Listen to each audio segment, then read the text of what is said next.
So here we go. Uh, the first one is I think these are pretty much in order. Now, if you go to a shoe store, they'll tell you the third one is really the key, and I Right. disagree with that. So the first one, I think the most important one, I believe, is and Kathleen from Evolution felt the same way when we talked about it last week. She and I really tightness and weakness, stretching and strength training. The only two times I've ever really been injured in my life where I had to take like a couple more than a week off really was where I just kind of let myself go. I didn't do the stretches that I need to do. I didn't do the strength training I need to do. And I know all of that. And I did a little too much and I got injured. And so that's pretty simple. You need, if you're going to a physical therapist or especially a medical doctor, if you are already injured and you haven't been doing the stretching and the strength training and all that, you need to ask that person, why did I get injured? And most doctors would simply tell you, well, it's an overuse injury. What the heck is an overuse injury? There are people who run 100 miles and they're not getting injured. There's no such thing as an overuse injury. There are specific reasons why we get injured. Frankly, doctors really just don't know. So this generalized term that's called overuse injury, which really means nothing, that it really means they just have no clue what the reason is. You've been doing too much with some kind of imbalance, they don't know what, and you got injured. Well, that doesn't help you any, but you need to figure out, why did you get injured, so that you won't recur that injury as soon as you start up again. If it's a tight calf and you're feeling it in your Achilles, well, you need to do standing straight leg calf stretch. Pretty simple, and those 3-minute stretches are really good at loosening up muscles. 3 minutes total, 18 sets of 10 seconds. 18 times 10 is 180. That equals 180 seconds is 3 minutes. That more permanently elongates the muscles, far more than the 30-second stretches that we do after a lot of our workouts, especially those standing stretches, which were kind of questionably worth nothing. But they all do make us feel a little better temporarily. And over the long period of time, those 30 seconds things may add up to some benefit, but by themselves, they're alone, they don't do much. If you really have a tight muscle, you're really starting to feel achiness from something yanking on with tightness, you really need to do this 3-minute stretches like every other day, and figure out what it is that's causing your injury. Or is there a weakness? Do some strength training. Don't ever strength train to failure. One more, don't do that, because we don't want to strain our muscles, because the next day, especially your legs, you might do that a little bit with your upper body, but your lower body, you don't want to start in running on sore legs the next day, because basically that means that you've broken up a bunch of these little microscopic filaments that are all protein molecules stranded together. Each one of these is just beads of protein stranded together, and billions of these make up your muscles, and they break and they whatever. And when you have a bunch of them broken up, then you have soreness. When you have a lot of them broken up, you have injury. So you don't want to turn some damaged, sore muscles into a lot of damaged, injured muscles. Make sense? An injury is really just more soreness, more broken muscles, to a point where you're now debilitated in some place, and it's no longer achy, it's now pain. So the second thing is, so yeah, when you feel some tightness, see if you can't loosen it up before it becomes, an issue. The second important thing is running form. And it's really kind of difficult to show proper running form with this. Actually, I did have a picture, and I'm sorry I didn't pull it up. Maybe I will bring it next week. But good running form. We will be doing video gait analysis every week in Santa Monica, and that's Saturdays and Sundays in Newport Beach. And anytime we get together, I'm going to specify that time, like Dodger Stadium, in 2 Saturdays. That's what, 9 days from now, we're meeting in Dodger Stadium. Don't forget, we're not meeting in Santa Monica. We will be meeting in Newport Beach probably on Sunday. We'll take a vote on Sunday, this Sunday, for the next Sunday. But Dodger Stadium should be a lot of fun. That'll be like over 400 people there. And I will do video gait analysis for Griffith Park people only, so we can really get a bunch of them. And then again, we'll do that later on in other meetups where we're all together. The third thing is really simply just equipment. And like I said, if you go into any shoe store, they'll say this is the only one of importance. And I don't buy that one for a moment. I don't know if you recall last week, we're basically equipment. We're talking about shoes, orthotics, that sort of thing. There's one shoe store I know of that they try to sell homemade orthotics to everyone. And what they do is they put your foot in standing on a plate, and then they create an orthotic from your kind of outline of your foot on this plate. The problem is your foot, whatever imbalance you have, your foot standing up on that plate is going to create the imbalance, and that will create the imbalance in the orthotic. In other words, if your problem is your foot is collapsing, then the orthotic will allow your foot to collapse. Right? So that makes no sense. Really, I find, and this is so true, any physical therapist, I think, would agree.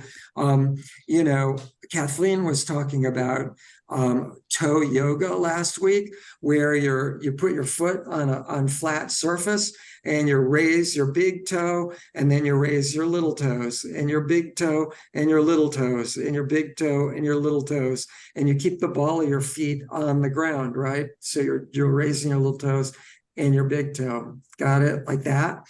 And that will really get your foot so it's, yes, a little stronger, especially the muscle under your big toe. That stabilizes your foot from rolling inward, your big toe does. If it's not strong, you're going to roll inward, right? So that kind of thing can stabilize your foot without the issue of changing, shoes, without getting control shoes. You can get neutral shoes. You can pretty much get almost any shoe you want and run in it. In fact, there is good theory that when you do buy shoes, get a couple different kinds of shoes that you can run and, get your foot to strengthen in different ways, the way the different shoes get you to work your foot slightly differently. Same thing with terrain. When you're running on a dirt path or a trail, your foot is going around and up and down and hitting rocks. And that's a great way to stabilize and strengthen your foot and your ankle, give you more stability and strength. But shoes are I refer to shoes in terms of reducing injury as more of a crutch. It's like if you're getting injured and you go to a shoe store and they say, okay, here's a control shoe, all well and good, but that's giving you support temporarily.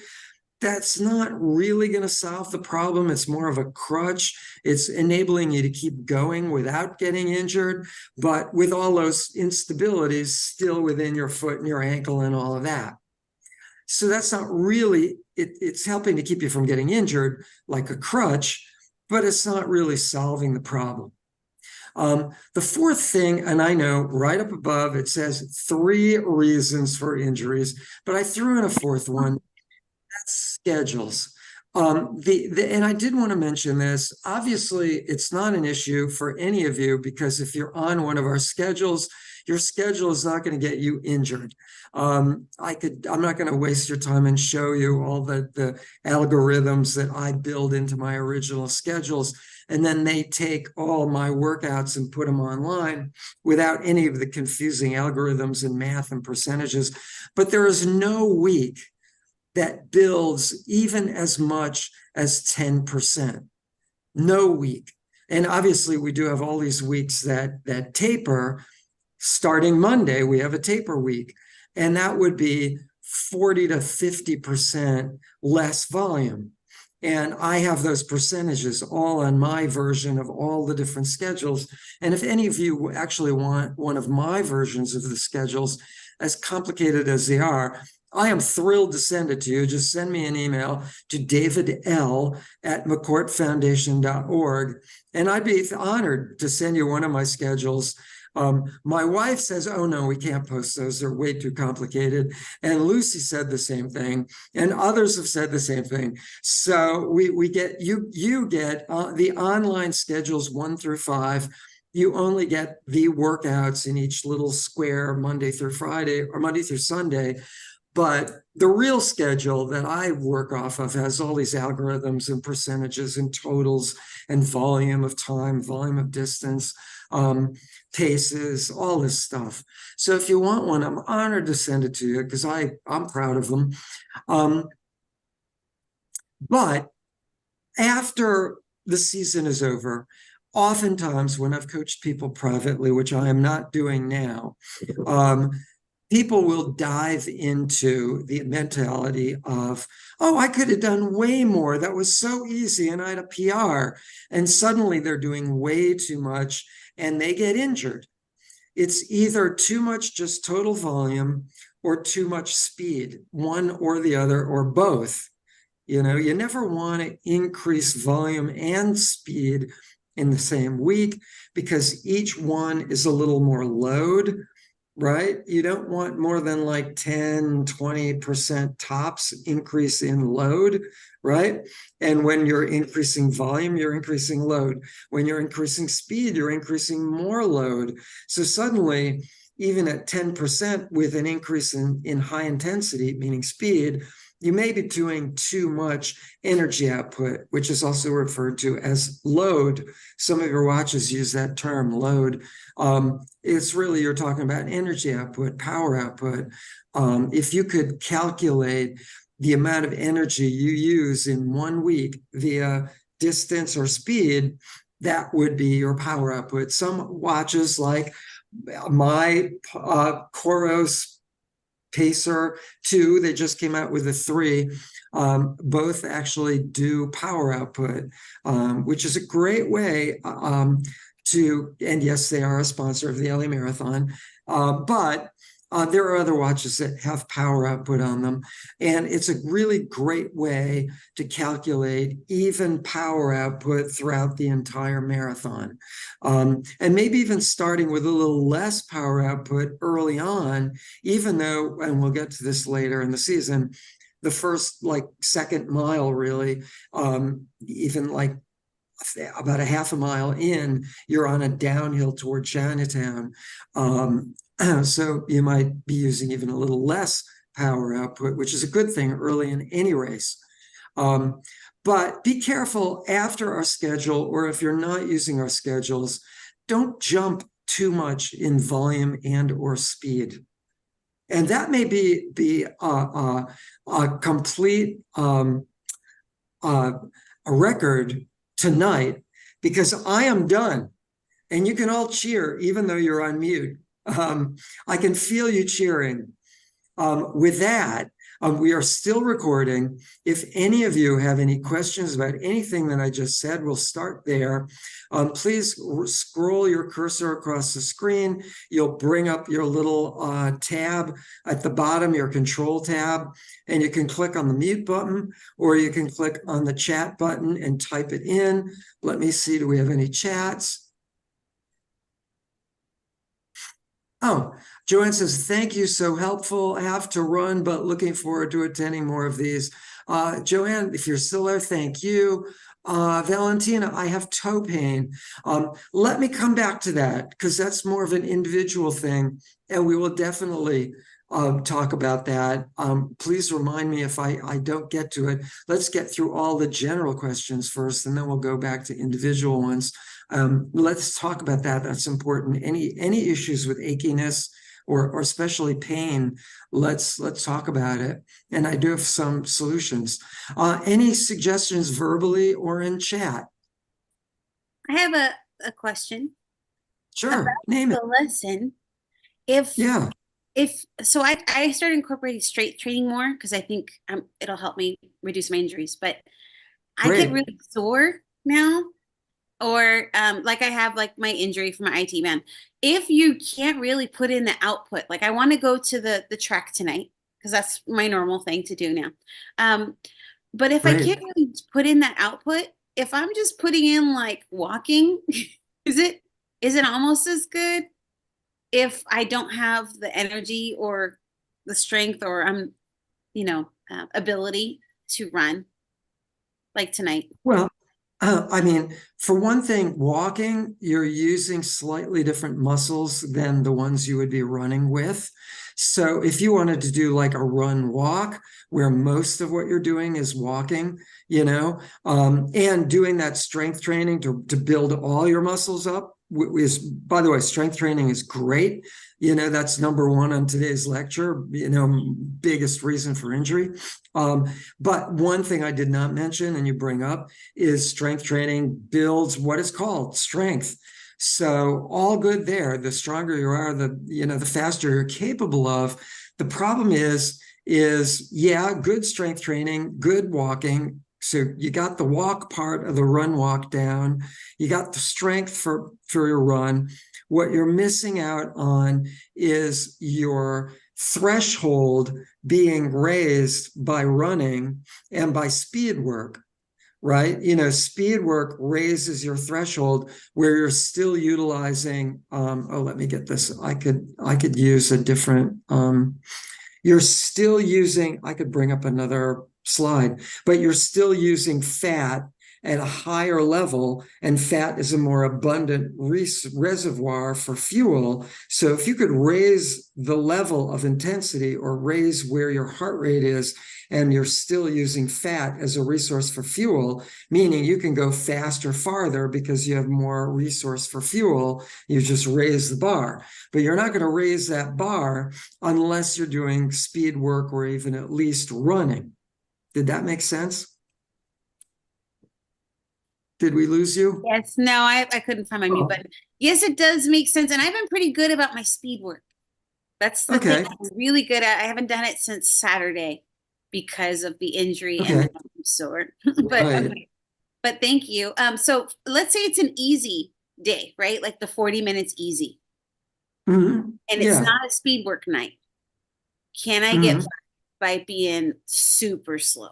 Because my body That's is a that's a really good question because your strength training to build your running muscles and your walking to build your cardiovascular system and your aerobic system while you're walking. I mean, that's a really good question. It would, I've never heard that question asked before, to be truthful. okay. I think in my head, though not knowing really, I mean, you've just like thrown a question that I've never even heard of before. Um, so in my head, it makes sense that what you're thinking of doing would work. And I really want to know the answer. When you cross the finish line, I'm going to grab you and say, did it work? Okay. And I won't grab you, but I really want to know the answer. I don't 100% know, though I must say, theoretically, it makes total sense that what you're saying, strength training to build the muscles to run with, and walking to build your cardiovascular aerobic system, along with speed work, would work, speed running work. The question is, if you can do speed running work, what's going on that you can't do the slow, easy, the opposite end running work? Yeah. Okay, so I am going to, I'll incorporate, because I've been trying, because I still want to go to the track. I'm just not sweating because I'm healing. But Yeah, yeah. but I am doing the speed work. I am. Good. Okay. Good. See if you can't do part of your, maybe not your longer distance run, but maybe shorter, like you said, that 40-minute midweek easy paced run. Maybe try and do that as like a partial run, like a little run walk kind of thing. And then maybe just walk your long, slow, your long run on the Saturday. That could do it for you. Okay. All right. Thank you. Yeah, there you go. Or a combination. If you, at any time you feel any achiness, shut it down and walk, as long as walking doesn't hurt. If walking hurts, just stop completely. Okay. So there you go. Hopefully that solved it. But yeah, I think kind of a hybrid system of what you're talking about, maybe with the midweek easy paced stuff as a run and maybe a little walk, all good there. So yeah, good. Thank you. Obviously, for those of you who run only or even run walkers, the more you can do run, walk, or run only, whatever you're doing race day, the better. Runners, obviously, easy pace is way slower than marathon race pace. Run, walk is pretty much, race pace is kind of in between. Obviously, hills, change that, that range for everybody. But run walkers, and runners. Anyway, anything else? Any other questions? Let me look again in the chat. I don't see anything new. Any other questions? And then we'll get back to toe pain. Any other questions about anything? Kat, do you? Yes, Yeah, hi, great. Coach. I'm Kat. I have a question. Fine. So, my question is that sometimes after the long run on Saturdays, on Sundays, I'm feeling quite sore. Like not last weekend as much. I was able to go hiking on Sunday, like an easy hike, but the week Great. before, I'm following level 5, and the next day I felt like really sore, and I really felt like I just needed a day off. And so now I'm trying to, and I find that that's often the case where I feel like I just want to take Sunday off, and so I'm trying to figure out like, can I still get 5 runs in the week? I'm a very type A, and I really like the discipline. I take, following the schedule, but I also want to be mindful of like injury and taking it easy when I need to. And so my question is, can I still get 5 days in if I take Sunday off? I try to do Monday through Thursday. I found that was like too many days running in a row. So then last week I did Monday, Tuesday, Wednesday, took Thursday off and Friday. But so I don't know how to balance that. And then so my question is that I was thinking, like today I did the Thursday run. But I felt good. Like I actually felt really rested, and I felt like I didn't want to do easy. I felt like giving it like a good effort. So I ran most of it I would say for 50 minutes at marathon race pace. Is that okay? Should I be swapping out the Thursday, Sunday if I am gonna miss one of the runs? Like, what are your thoughts on that? Yeah, great question on schedules. So here's some basics for schedule creation. And, I absolutely recognize I could create a different schedule for all of the 650 members of the LA Roadrunners who are paid. I mean, I just don't have time to create 650 different schedules for everybody. But this is what you kind of look for so I recognize, the one size fits all schedule doesn't fit all. And for those it fits, it doesn't fit for long. I mean, that's something I've been saying for years. So if you're going to have to re-alter it, which I totally recognize, all of you may have to do it sometime, or you may have to take a day off, or God knows, you may have suddenly a meeting, or your kid gets sick, or you get sick, who knows, whatever. Here are the things to look for. First, you want, this of course a whole different lecture, but I'll try and sum it up pretty quickly.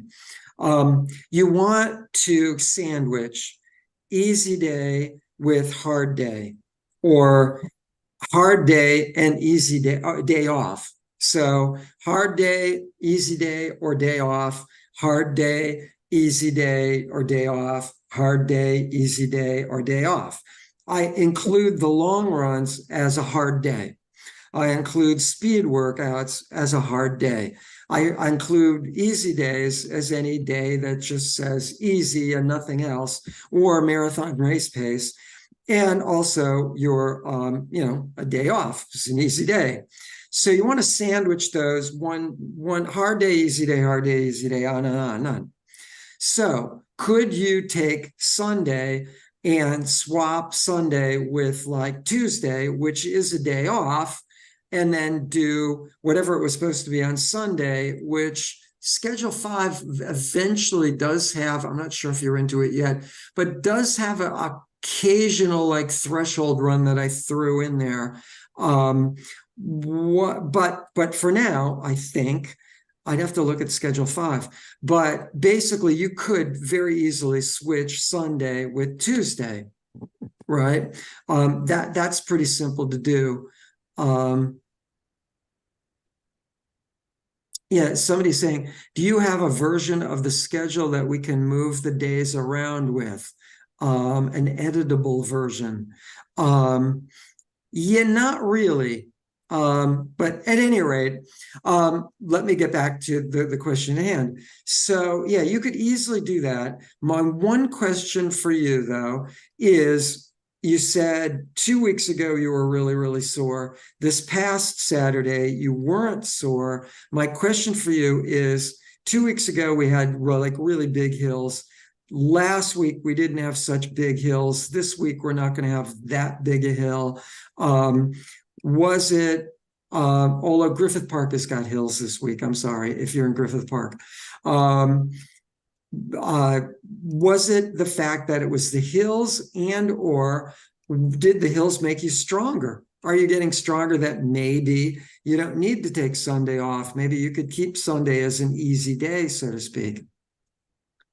Is that? I think it must have been the hills, because last week I ran 14 and I actually did 8 really easy, and then I actually did a 10K race. Well, I didn't really race it because I had ran 8 before, so but I ran like an 8:40 pace for the last 6, so I was able to do the last 6 miles way faster than the first 8 miles, but it wasn't like my strongest effort, it was still like a moderate.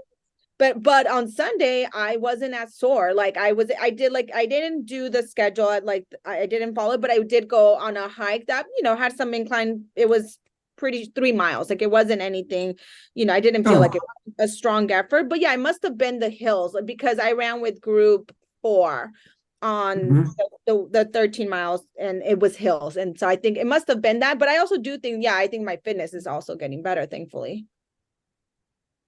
Well, there's your solution. You could easily, Kat, thank you for that question. It's a great question. You could easily flip Sunday with Tuesday. On the other hand, you may not need to in the future. You're just getting stronger. That's what hills do. That's why we do hills. That's why runners, run walkers, and walkers all benefit from hills. And there are hills in the LA Marathon. It's not like we're this hardcore crazed group that only does mountains. We will again do mountains, but there's a reason for doing it. And I think our group does benefit. Any group would benefit from doing that. You get stronger, One point I do want to make, listening to what you just said, where you sped up the second half, the last 6 miles of your last weekend long run. Keep in mind, now, it sounds like you were doing a 10K. Were you doing the Christmas run? Is that why you sped it up?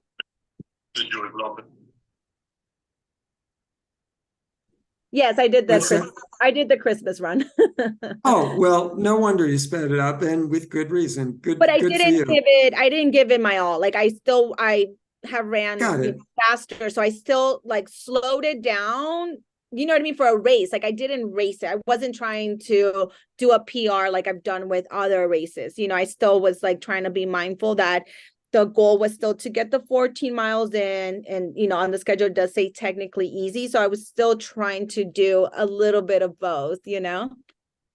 Makes sense. Obviously, on long runs, you do benefit, and I apologize for sounding like a parent, but you do benefit, and absolutely go have fun on a Christmas, the Christmas 10K, great race.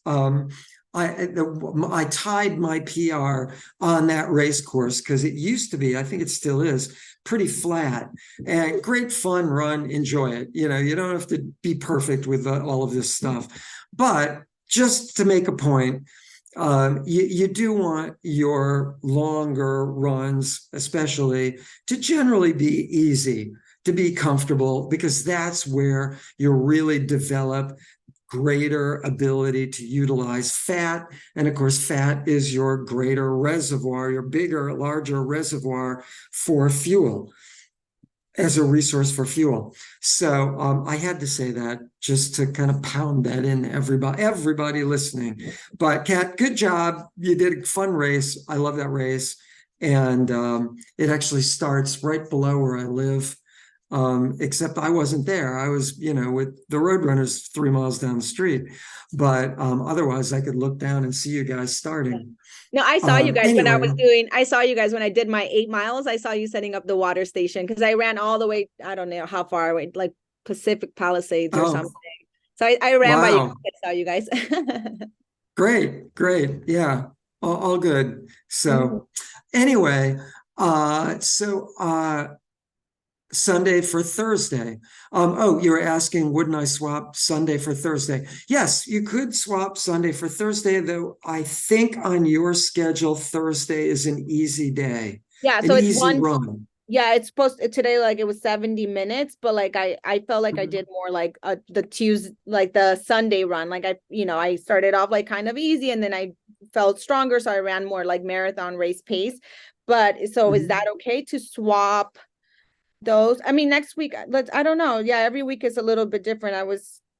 I don't know. So I was also following like level 4 training before, and I just switched over to level 5. So Good for you. Good job. Yeah, the answer to your question is yes, you can easily swap those, no problem. Again, the only kind of safety factor would be sandwiching, hard day, easy day, hard day, easy day, hard day, easy day kind of thing, which you would be doing by flipping Sunday with Thursday, because Friday is always an easy day, and then Saturday is your long run, your hard day. So absolutely, Tuesdays, Thursdays would be kind of the days to swap out with Sundays. So yeah, you could easily do that. Yeah, great question. Good. Good. Anybody else? Questions let me check the chat.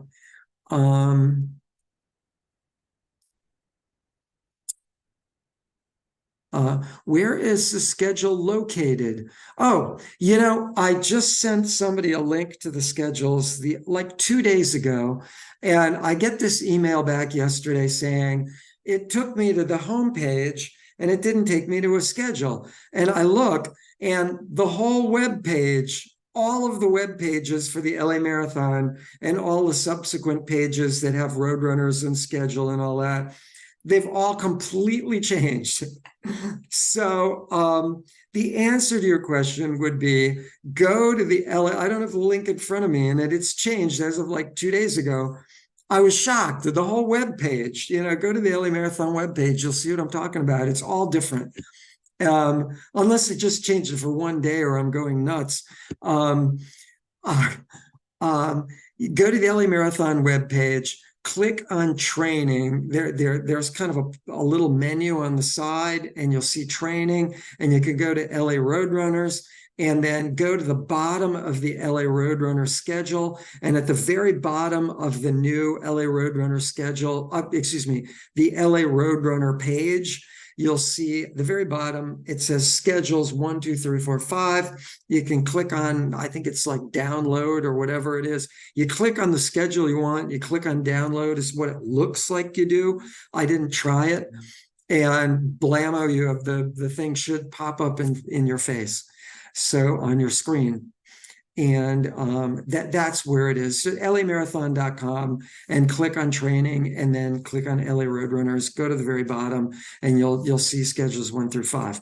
If you're in groups 0 through 1A, even sort of kind of 1B, we actually have an unpublished schedule, which I'm rather proud of, which builds to a lot of volume, builds to like 80 miles at that level of ability for those people doing it.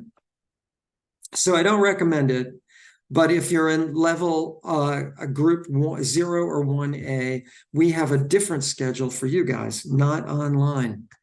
So with that, anybody else? Somebody asked me about, do I have a,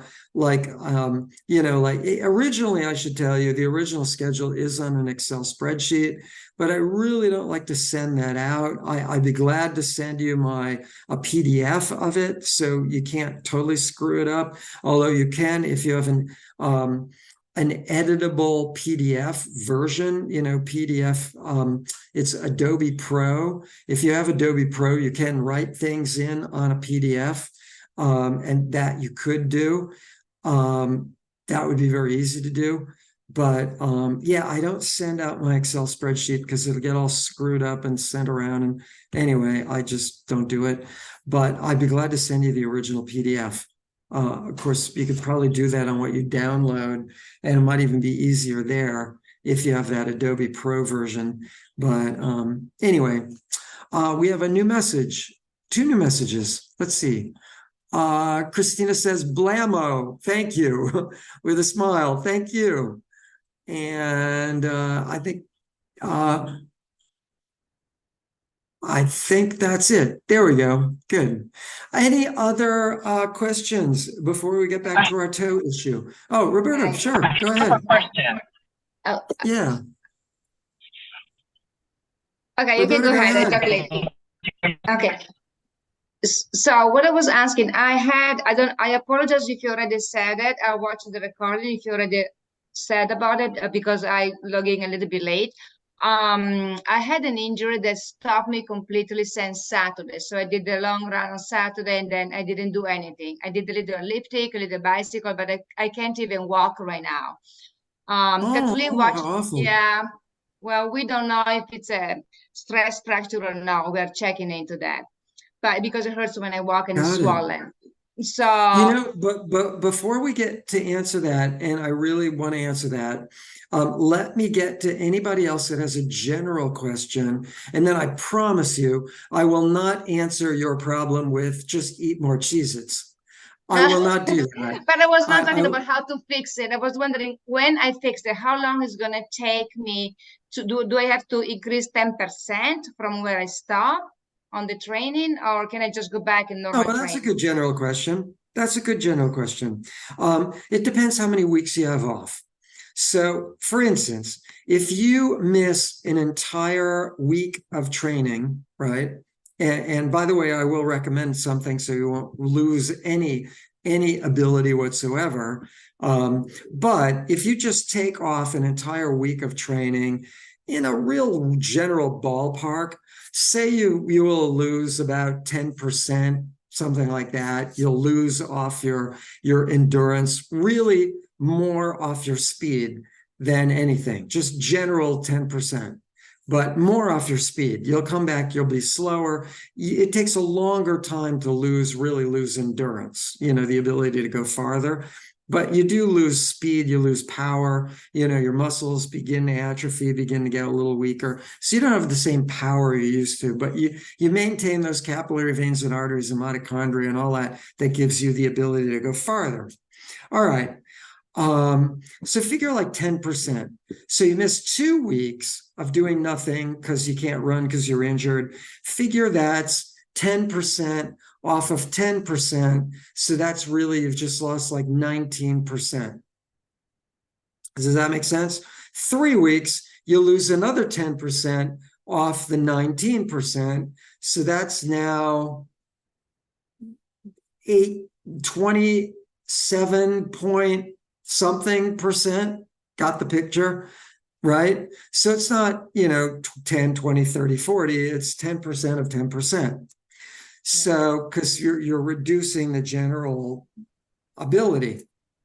So when you come back, theoretically, you can come back somewhere between like 10, even 20%. I've even heard 30%, but 30% I think is really pushing it. I read that recently. I said, no, I'm not buying 30%. But our schedules do not build as much as 10% ever in one week. And oftentimes our schedules only build like, 5, 7%. So you could come back pretty quickly, in a couple of weeks, theoretically, if you take 2 weeks off, you could pretty much be back with everybody in 3 weeks, more or less, so it really won't take too long to come back. Now, what just really general side point is it can take like 6 to 8 weeks for a bone to heal. So, we don't know if it's a broken bone, but it can take that long for a bone to heal. But here's something that everyone can do, especially if you have like a foot injury or something like a broken bone, as long as it doesn't hurt. And I just had somebody start to do this, and it's working for them, I gather. Dina Castor did this. She had an injury. The woman who once set the U.S. marathon record for the fastest marathon and the fastest half marathon record, both, she came back from doing this and was 6 weeks of doing this. And then 6 weeks later, after running for 6 weeks, she came back and won the Chicago Marathon. So, Roberta, I'm not suggesting that you're going to win the LA Marathon, but here's something that will maintain all your fitness. So you don't really have to fear losing your ability. Like I said, those 10, percents each week. Run in water. You can buy an aqua jogger. Okay. You can buy an aqua jogger. I just had another text come in.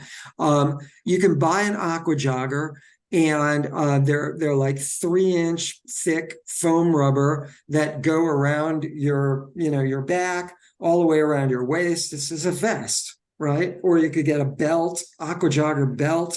That's this big, thick belt. That's, that thick a rubber again. And it's always one size fits all. They snap around the front and you pull the little pull cord kind of thing. They're like, kind of like almost like a seat belt, cable that goes around you that you pull out of this little plastic snap that snaps together. And obviously you need to know how to swim, but you can run in water with normal running form, and you just don't touch the bottom of the pool. Now, right now in this temperature, although tomorrow I may go for a swim outside, but that's not going to be comfortable. At any rate, I do recommend an indoor pool. And some indoor pools, or some community pools, even outdoor, some will have aqua joggers that you can borrow the same way they may have a kickboard, or a pool buoy that you put between your legs to help your back float kind of better. At any rate, call in advance a local pool, see if they have, an aqua jogger, or you can easily buy one online. There's a place in Santa Monica, and I cannot think of the name of it. It's on Wilshire Boulevard, around 16th Street, and I can't remember the name of it. And I got mine there. Anyway, you can look around, just type in aqua jogger. Thing. And time is going to be the time that is on the schedule. Like, for example, if it is 40 minutes run, you do 40 minutes aqua jogger. How does it translate with the time? Yeah, no, aqua jogging, this is not exaggerated. When you're running with proper form, you're moving in the water really about this fast. Watch my hand. This is about how fast your whole body will be moving. It's about like this.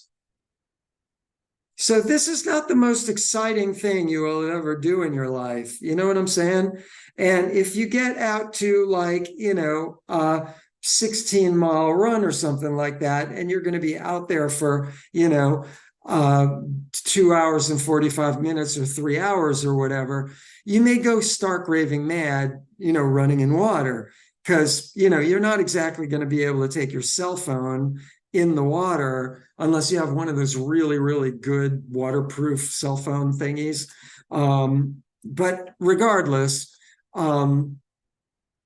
there aren't any television sets, around the water. So do the best you can.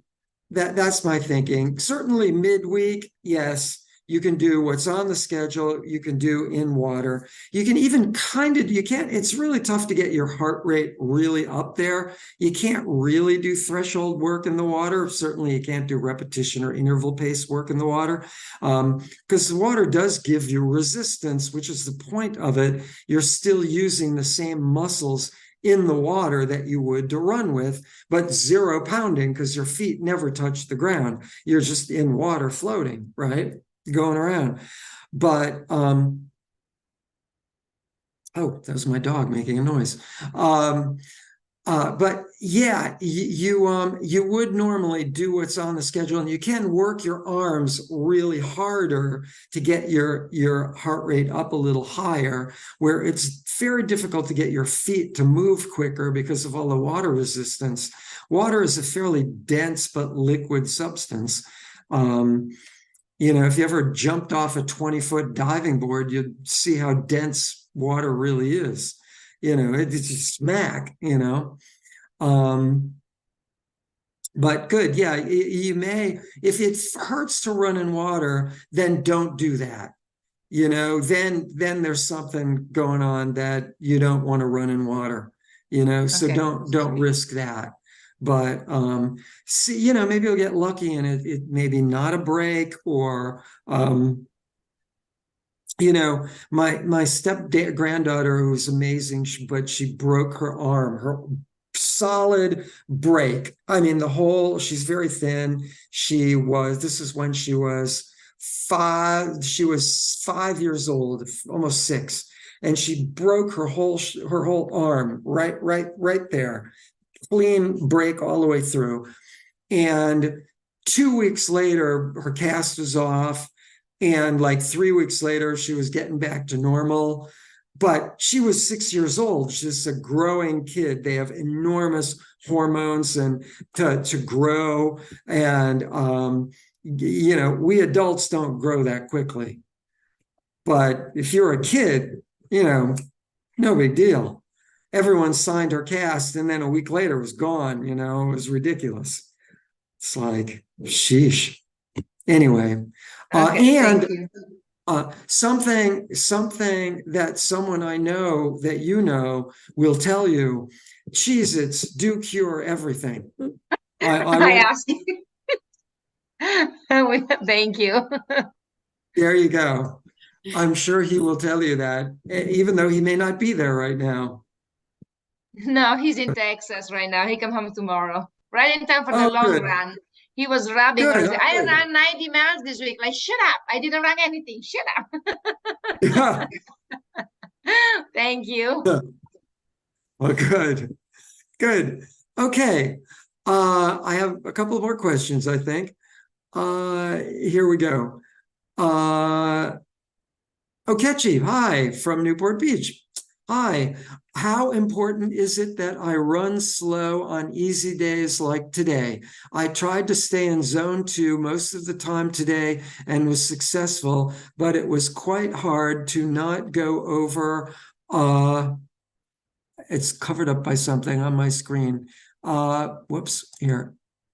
It was hard to not, why is that doing that? Over heart rate of 128. So must we try as much as we can to keep it within zone 2, even though it feels awfully slow? I totally hear you. You're not alone. Let me tell you this, and I promise our foot injury, we will get to you. This is a good general question, though. You do want to do your easy pace runs or run walks or walks in zone 2, right? Where it says easy, you want to stay in zone 2. Now, the problem that you're having, and I know you're very motivated. The problem that you're having is running slower, I'm guessing. And the reason you're having the problem of running slower is because you don't generally run slower. So here's our schedule. And it says run slower, but you can't run slower because it feels really, really awkward because you never usually ran slower before. And what's happening is you have these fast twitch muscle fibers and these slow twitch muscle fibers that take you slower, and faster muscles will take you faster. And you have all these muscles in between that you train with them running or walk or walking. And you do, in your case, running only. And you train those mid-range muscles to go faster or slower based on what you do. So you may not be training muscles or recruiting slow twitch muscles, meaning they may be dormant. They may not even be firing because you're not going slow enough to engage them. And if you're not going slow enough to recruit them is the term, sorry. You engage muscles that are already recruited. You recruit muscles that are dormant. That's just terms. But if those muscles are dormant, it may feel really awkward trying to go slower because you don't have the slow twitch muscle fibers recruited. They're dormant and they're not firing to take you that slow. Did that make sense? It's kind of a catch-22. You know, you can't do it because you haven't done it. And if you haven't done it, you can't do it. I know that makes no sense. So here's the answer. It makes sense. Thank you. What's that? I said it makes it. It just feels really awkward going that slow. Is kind of what you're saying. It really felt awkward going and keeping my heart rate below 128 beats. It was just really awkward. You just plain out wanted to strangle somebody, especially the person who created that damn schedule. I am sure. I get it. I remember the first time I was running, I was told to do zone 2. I had a blood lactate test. I knew exactly what my heart rate was for zone 2. And above that, I had to walk and get my heart rate below that peak of zone 2. And I had to stay in that range of zone 2. So it was a 90-degree day out, which automatically raises your heart rate higher. And I couldn't run 50 feet, before my heart rate on my watch would, be too high. Right? Because I couldn't go that slow, right? So I'd go a little too fast and my heart rate would be too high and I'd have to walk. And like every 50 feet, I'd have to stop and walk, get my heart rate down. I'd be walking, but then I'd run again. And then like 50 feet, I'd be walking. It was the most nerve-wracking thing. I was doing this in Griffith Park. I'll never forget the day. It was the most nerve-wracking thing I ever did in my entire life. After a while of this, I was punching the air and cursing loudly. And I'm sure if anybody way across the street heard me or saw me, they would have thought some insane lunatic homeless person has been, taken over my body or something. Fortunately, I wasn't with or around anybody, but I totally get it. So here's the answer.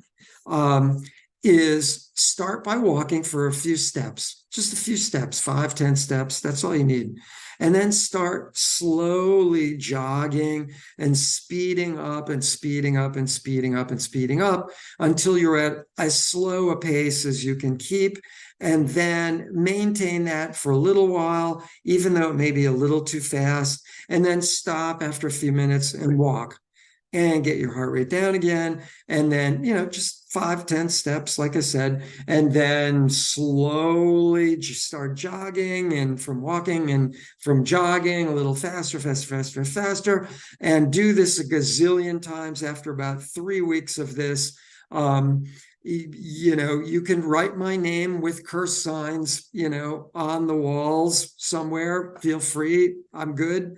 But after about 3 weeks of this insanity, you will, or you can go cold turkey and force yourself to go with a really slow group. You're with, I think, Alan's group. If I'm not mistaken, you're with Alan's group in Newport Beach. You run with Colette's group sometime, the run walk group. Run with Colette's group, or even Sandy's group. Sandy's group might do it too. You'll hate that. That would really force you to recruit dormant muscles that will enable you to go slower.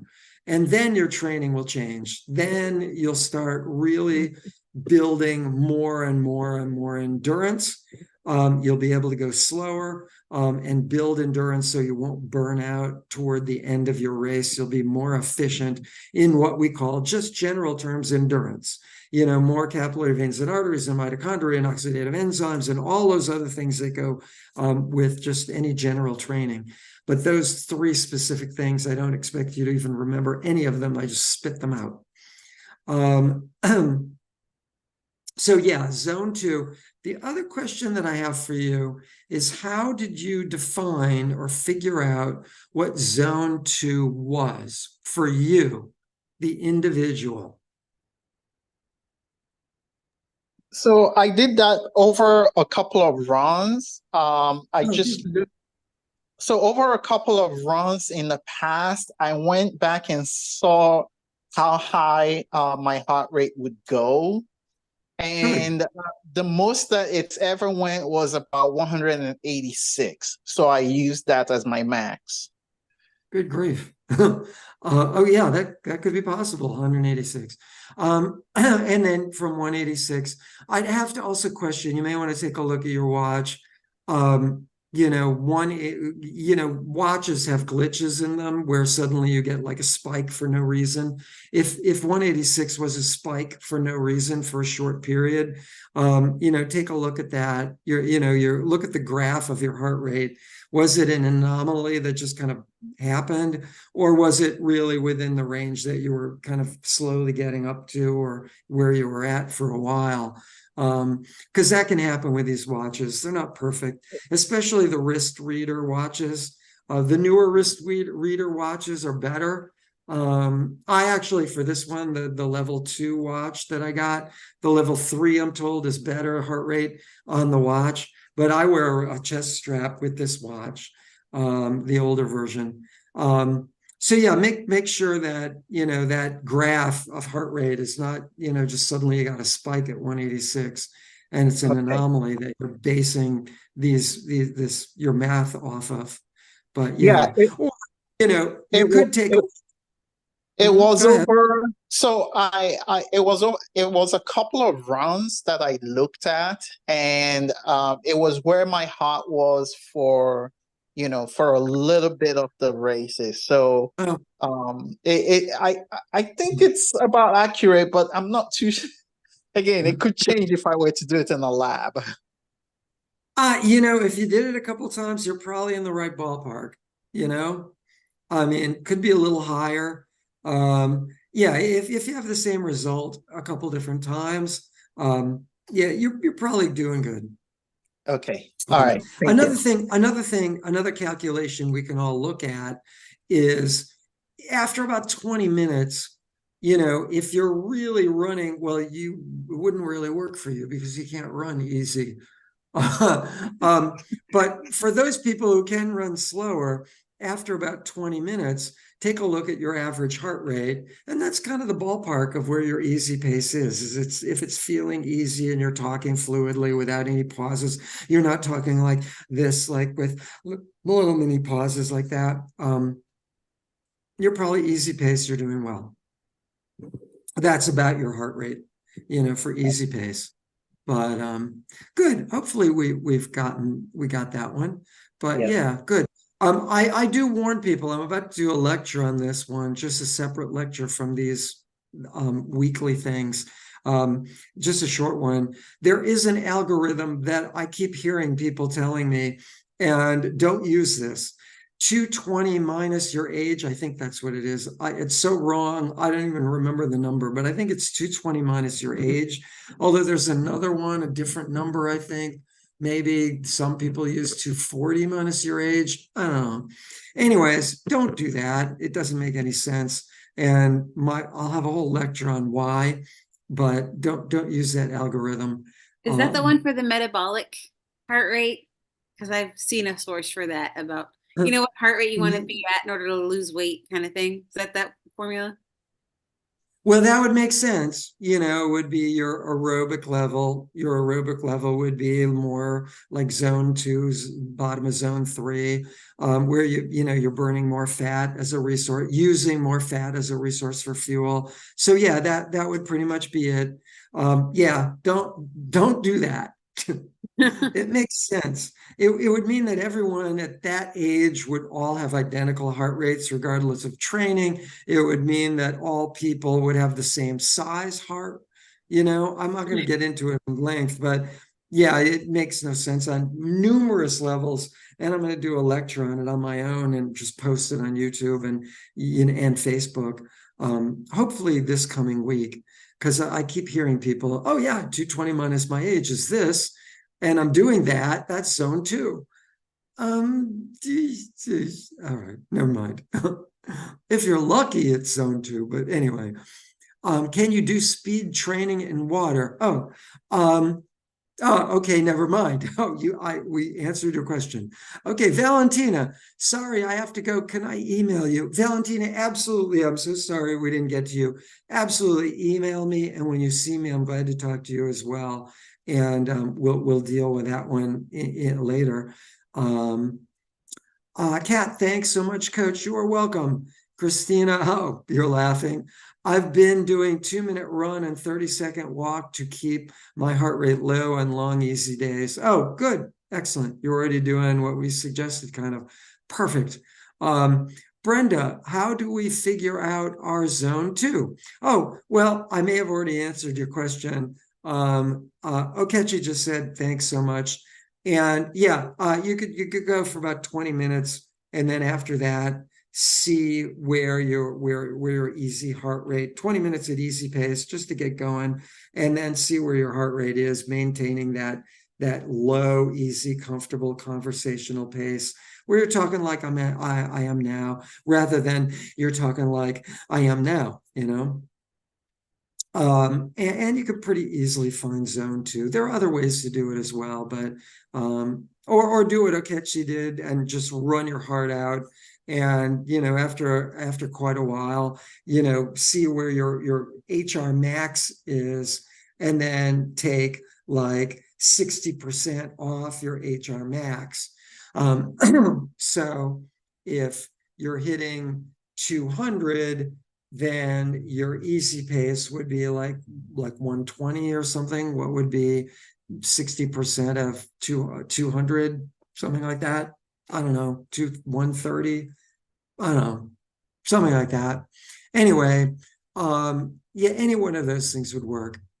The 20 minutes, and then keep it easy and looking at your heart rate, especially if your heart rate monitor record it and you can look at it at home and the graph at home of your heart rate. That's a pretty good way to do it. Okechi said, thank you so much. You are welcome. And Brenda, got it. Thank you. Oh, there you go. How to do. Okay. Anyway, anybody else? Questions on the chat or verbally? Anybody else? Going once. Going twice. Last chance. Anybody? We missed the toe injury question, and I actually had some questions for her. She and I will go back and forth, I guess. But any injury or personal questions that you guys have? Any personal questions going once? Going twice? Going 3 times? Okay, with that, I will say good night to all of you. I'm going to turn off the recording device. And thanks to all of you for logging in And we'll see all of you, many of you, Saturday or Sunday, either in Santa Monica or Newport Beach. Newport Beach is an amazing location, even though there's so few of us, like 20 or so people, depending. Although I'm sure with all these groups after the new year, people start coming back again because they realize, we don't have that many build weeks left. So after Sunday, 6 build weeks left. That's it, gang. And with that, I bid you all a good night, and we are ending our recording. I'll hang on for a little while longer. And to those of you watching the recording, thanks for watching to this point, and good night, everybody.